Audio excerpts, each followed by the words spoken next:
দীর্ঘ সময় পর অনুষ্ঠিত ত্রয়োদশ জাতীয় সংসদ নির্বাচন দেশের রাজনীতিতে নতুন সমীকরণ তৈরি করেছে। এই নির্বাচনের মধ্য দিয়েই তরুণদের নেতৃত্বে গড়ে ওঠা রাজনৈতিক দল এনসিপি প্রথমবারের মতো জাতীয় নির্বাচনে অংশ নিয়ে আলোচনার কেন্দ্রবিন্দুতে উঠে এসেছে। দলীয় কাঠামো পুরোপুরি সুসংগঠিত হওয়ার আগেই নির্বাচনে অংশ নেওয়া, স্বল্প সময়ে প্রস্তুতি সম্পন্ন করা এবং প্রথম নির্বাচনে 6 জন প্রার্থীর জয়, সব মিলিয়ে এনসিপির এই জয় দেশের রাজনীতিতে একটি নজিরবিহীন ঘটনা হিসেবে বিবেচিত হচ্ছে। প্রথমবার নির্বাচনে অংশ নিয়েই একাধিক আসনে জয়লাভের মাধ্যমে এনসিপি দেশের তৃতীয় রাজনৈতিক শক্তি হিসেবে আত্মপ্রকাশ করেছে।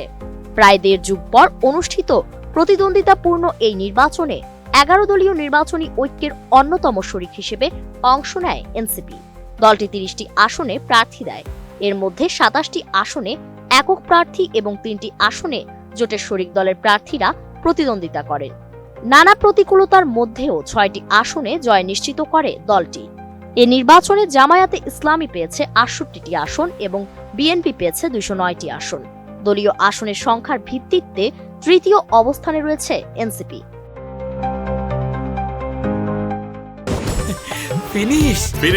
আপনার ঘরবাড়ি ও আঙ্গিনার সকল কীটপতঙ্গ ধ্বংস করে।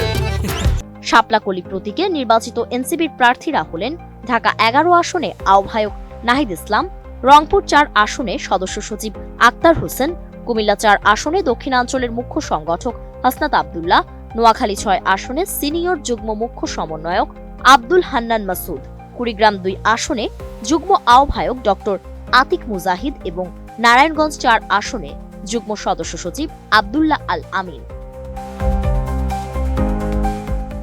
বেসরকারি ফলাফল অনুযায়ী ঢাকা 11 আসনে নাহিদ ইসলাম 93,872 ভোট, রংপুর 4 আসনে আক্তার হোসেন 1,49,966 ভোট, কুমিল্লা 4 আসনে হাসনাত আব্দুল্লাহ 1,66,583 ভোট ও নোয়াখালী 6 আসনে আব্দুল হান্নান মাসুদ 91,899 ভোট, কুড়িগ্রাম 2 আসনে ডক্টর আতিক মুজাহিদ 1,78,869 ভোট ও নারায়ণগঞ্জ 4 আসনে আব্দুল্লাহ আল আমিন 1,06,171 ভোট পেয়ে জয়ী হয়েছেন।